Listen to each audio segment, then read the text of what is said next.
So, ethical considerations in internet research. So, I'm going to give like a little bit of a lecture style thing now, and then we're going to take a break and turn to the more interactive elements. So, the first thing that I'm going to do is kind of just offer a few definitions. So, internet-based research, broadly speaking, is research which uses the internet to collect information through an online tool. So, like an online survey or studies about how people use the internet, and so on. And so, internet-based research really can mean one of two things. It's either where you it's either where you are using the internet as a tool to collect data, or you are trying to understand people's experiences of internet technologies. So in my research with children at the moment, I try to find out how they feel about anonymous apps. And so even though I'm not using the internet as a tool to collect data because I'm interviewing them and running creative art-based workshops, I am having the internet as the focal point of my study. So it is still sort of internet-based research. One of the things that Buchanan argues, and I think that this is a really, really important point, and this is something I try to convey a lot to my third year undergrads. So I run a module called Digital Identities, and one of the things I try to get them to do is to kind of critique this distinction between an online and offline kind of division. Or, you know, people talk a lot about like online life or real life, and they use this distinction to make this sort of conscious separation between online spaces and offline spaces. And this is really tricky because when the internet was first invented, we obviously had desktop computers and we had, virtual worlds, and we had all of these things that kind of removed us from our physical space. But now what we're seeing is that more and more of internet technologies are becoming embedded. This is something Christine Hine talks about in her book, Ethnography for the Internet. We're seeing that a lot of internet technologies are becoming embedded within lots of different aspects of our lives. And so what Buchanan argues here is that offline and online realities are kind of diminishing, and in our everyday lives we experience some degree of interconnection between internet technologies and aspects of our lives that are not typically mediated by the internet. And so what Buchanan is saying here is that we're forced to delve beyond this simplistic distinction between online versus offline and into a more fluid sphere. And this is really important when you're thinking of ethics because, social media in particular is embedded into so many aspects of our lives that when we're thinking of harms that might befall people, there is potentially not too big a distinction between online and offline harms. The harm that might befall someone on Twitter, for example, is possibly not too dissimilar to what they might experience in their sort of offline life. And I just think this is a really important lesson to think about how what happens on social media is not necessarily something that happens in a discrete space away from like other aspects of people's lives. And this is a really important consideration in terms of ethical decision making, and especially around things like anonymization and consent and sort of reproducing social media data, quoting tweets, things like that. So I don't know how many of you have consulted this. I would imagine most, if not all of you. But I just wanted to flag it anyway. So the Association of Internet Researchers, so AOIR, they have produced 3 iterations of what they call their ethical guidelines to internet research. They're always really, really handy. And every year, well, not every year, but every iteration, they build on it, they improve it, they update it. And the 3rd version was published in 2019. So if you have any ethical questions, if you have any ethical worries, this is the first document that I would consult. So any of my PhD candidates who are doing internet-based research, before they even think about their methods, before they even think about applying for ethics approval, I'm like, you read this document cover to cover. There's also a really good book. I don't know if I've put a link to it in here. Let me No, I have not. So let me just find a link to it. It's a really excellent book because I've got it here. So it's called Internet Research Ethics for the Social Age. Ignore the price because it is, I believe, just available straight up through the library. In fact, is it available as a PDF online? Let me see. I'm sure someone put it on their website.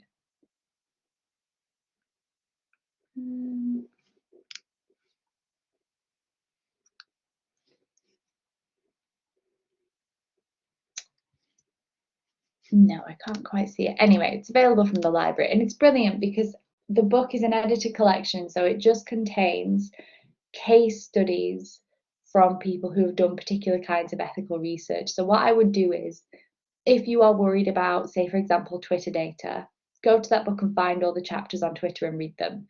Because even though you can apply the same principles across platforms, individual platforms have their own cultures, norms, and rules. And so I think starting with that platform will be really helpful. And it's quite powerful to be able to say, this person took this approach and this is the approach I'm taking. You sometimes just sort of need someone to set that standard. So yeah, hopefully those two, that's kind of where I would start, if you like. So what does it mean to be ethical? What are ethics? So ethics are socially defined and constructed. They're also very, very subjective.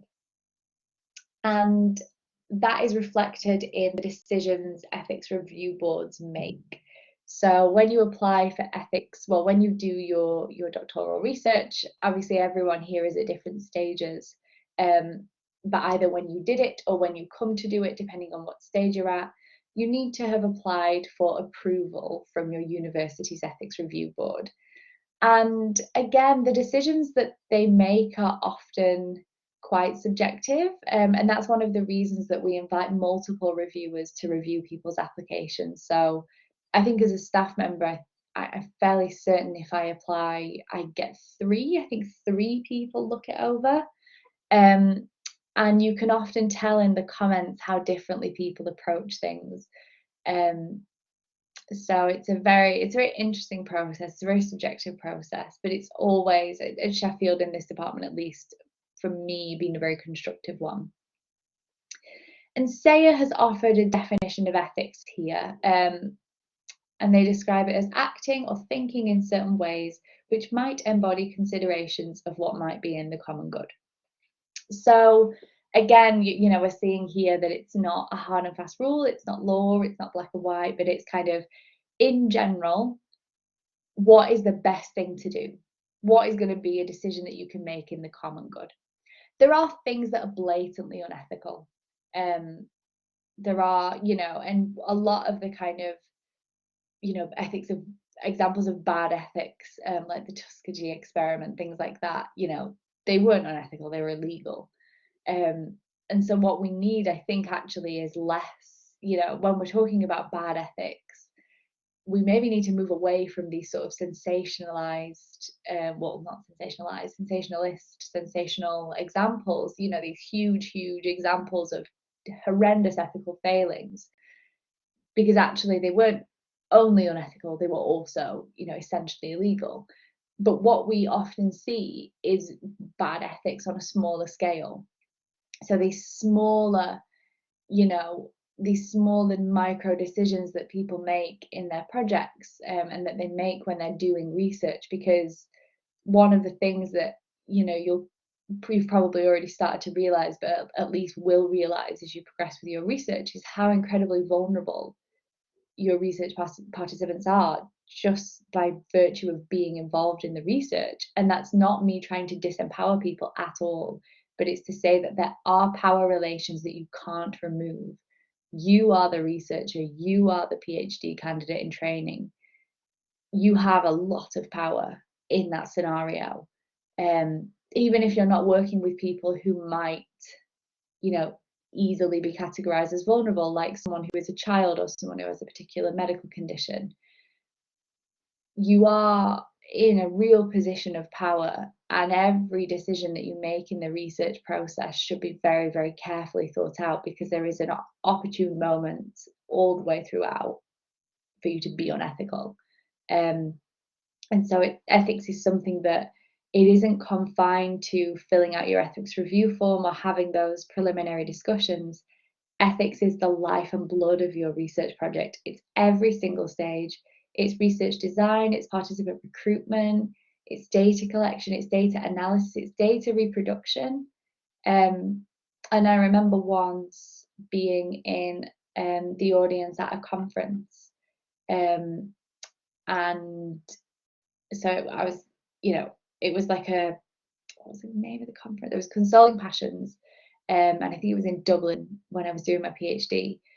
And I remember being really nervous because I'd realised, while I was listening to all the other people present, that I hadn't anonymised one of my research participants on the slide. So I'd meant to do it. So I'd like kind of put the quote from them, and then I'd put their name, and I should have used the pseudonym that they had given me.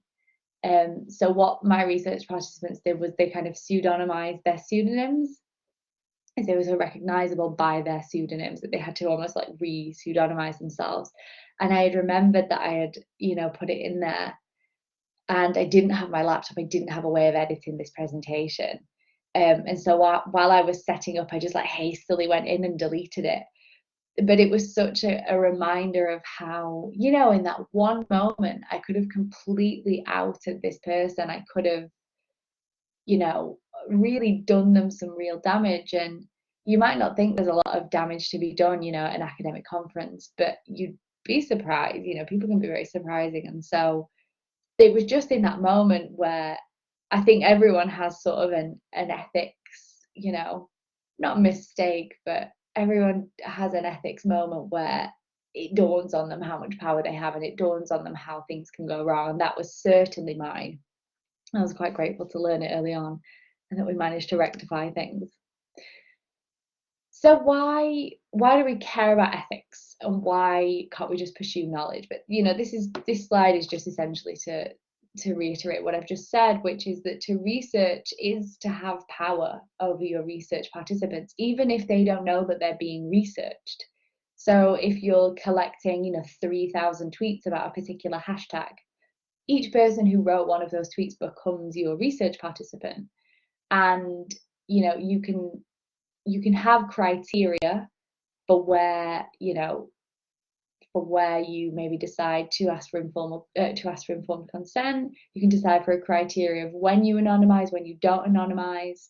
I actually just wrote another paper with Kate Miltner, for internet histories, and we worked with, I'll send you a link, we worked with thousands and thousands of tweets, and it was really challenging ethically, to decide, okay, at what point do we ask for consent? At what point do we reproduce? And what we decided was, if a tweet went viral, or it came from an account with over 10,000 followers, or it came from a verified account, then we would give authorship to the tweet. So we would quote the tweet verbatim and use people's Twitter handles to identify them. And we never asked for informed consent, but we did that because we were conscious that, much as you might feel like you're doing the ethical thing by saying every single person gets pseudonymized, what's also important is that people are credited for their work. So one of the tweets in our data set went super viral. It had hundreds of thousands of likes and retweets. And we imagined that the person who wrote that would want credit for that. Because you do get that a lot. Much as you worry about harming people, you also get people who want credit for what they've done, which is quite right. And so that was the criteria that we reached in the internet histories piece, which felt uncomfortable for me at first, because I am very much I just pseudonymize everything. I'm that kind of person. So it was uncomfortable for me to go through that decision making, but there was no benchmark really for us to do that. We weren't able to say, oh, this, particular professional body says that you should do X, Y, and Z with tweet. You know, we didn't have that. We just had to kind of go with our knowledge of the field and with our knowledge of Twitter as a culture. And so that's what we did, and we detailed those ethical decisions in the methods section of that paper. And like I said previously, ethical decision making occurs at all levels of the research process, every single one. So it doesn't have a stop or an end date. It just, you're constantly having to make ethical decisions. And for me, that's what makes it so interesting. I'm actually really interested in research ethics. It's something that, you know, I don't see as a burden. I don't see as a frustration. I really like to have these difficult conversations, but it can be very tricky, especially if it's the first research project you've ever, or the first large, medium scale research project you've ever designed, you know, to be sort of the sole person who's responsible for that, responsible for setting the rules. So it can be very daunting, especially in the early stages. So one of the core ethical principles is ensuring confidentiality in your research. And so confidentiality effectively just means restricting research data to those who need to know. That will typically be you and your supervisory team. But anonymity is different. So ensuring anonymity or practicing anonymization is where you make sure that people who read your work in any capacity are not able to link a particular person to it. So we can often talk about anonymization in terms of like interviews. So we'll say, you know, would you like to give me a new name? Would you like to use the gender that you identify with in everyday life, or would you like to choose a different one? Would you like, you know, would you like to say you're from the north of England or the south of England? You can do it quite easily when you're doing sort of face-to-face interview-based, you know, non-internet research, because you can just have that conversation with someone and ask them how they want to be referred to in your research. Anonymization is very, very difficult when it comes to social media research, because not only do you need to decide whether to anonymize or not, you also need to decide which aspects of a person's identity to anonymize. So if you take away their social media handle but put a tweet in, for example, then you can just reverse search that tweet and find them. But then some people have already pseudonymized themselves on social media. So does that mean that you need to do it again? Do you need to re-anonymize them?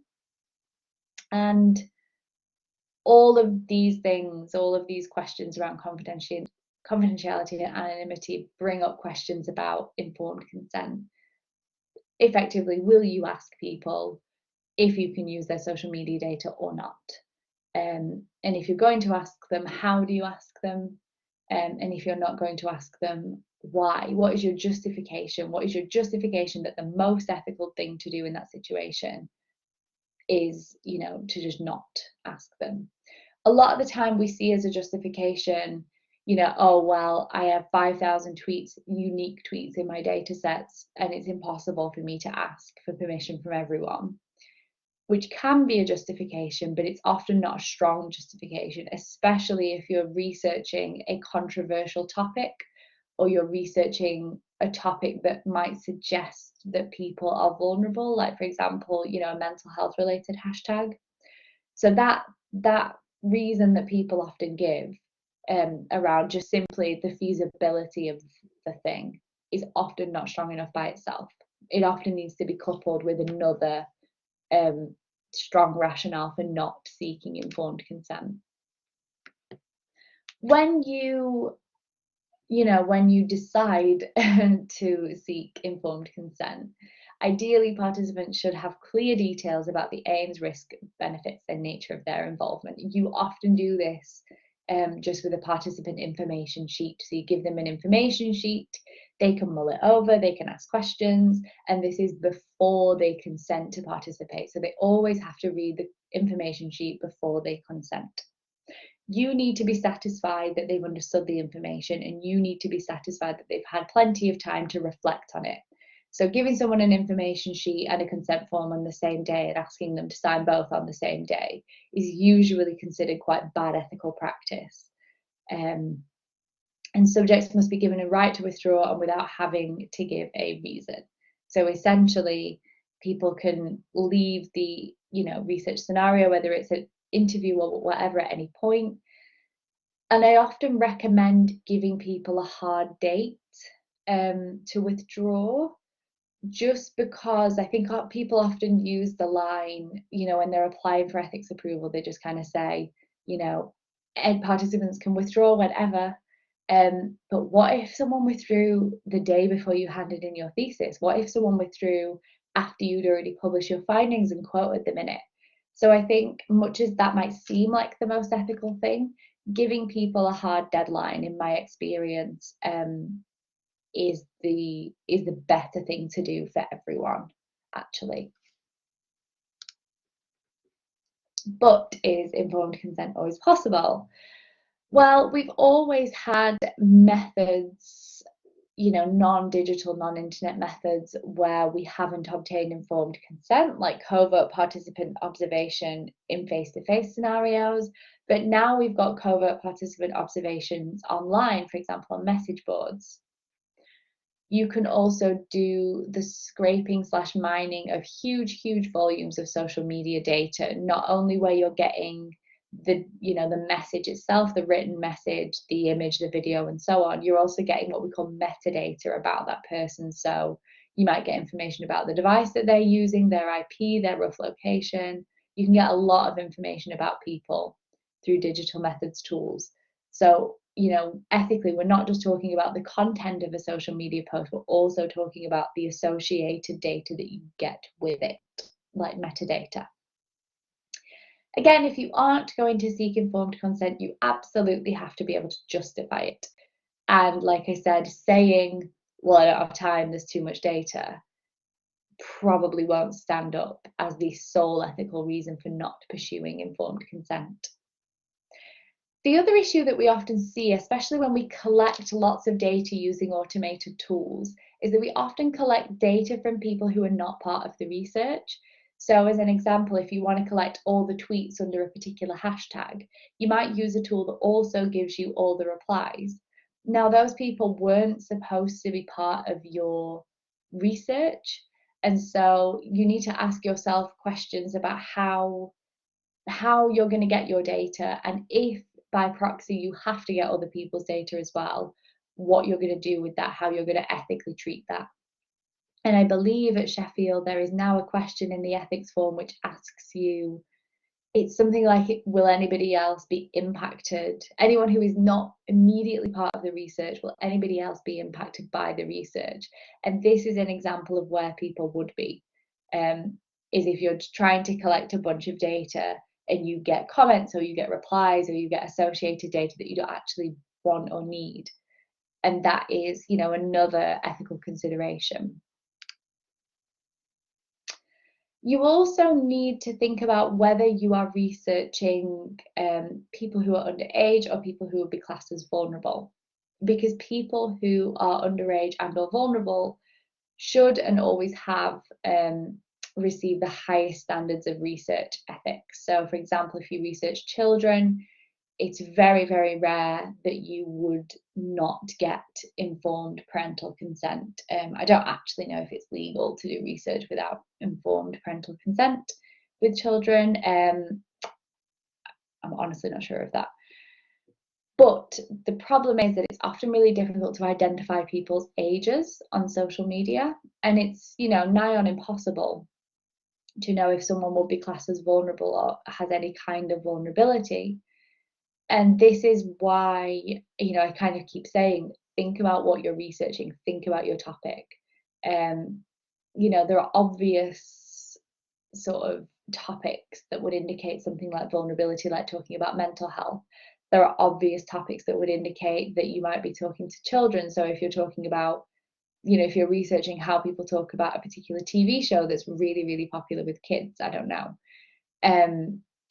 There are lots of scenarios where you will just know, but there are scenarios where you won't. And so you kind of have to ask yourself in every given moment, is there a chance this person could be a child? Is there a chance this person could be vulnerable?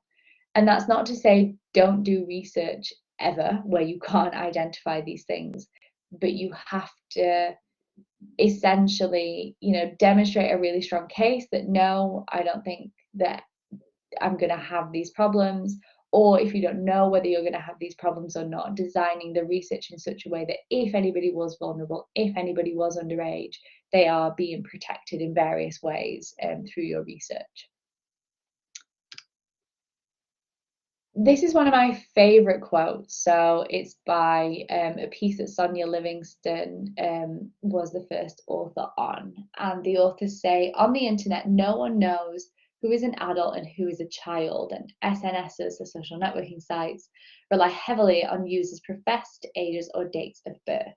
Now, we surely all know by now that when kids use social media, if they are underage kids use social media, plenty of them, but B, because they have to sign up and often the minimum age is 13, they will either say they're 13 or older.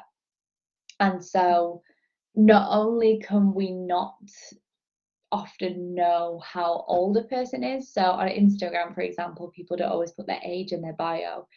Same on Twitter. I can't think of a time I've ever seen someone's age in their bio on Twitter.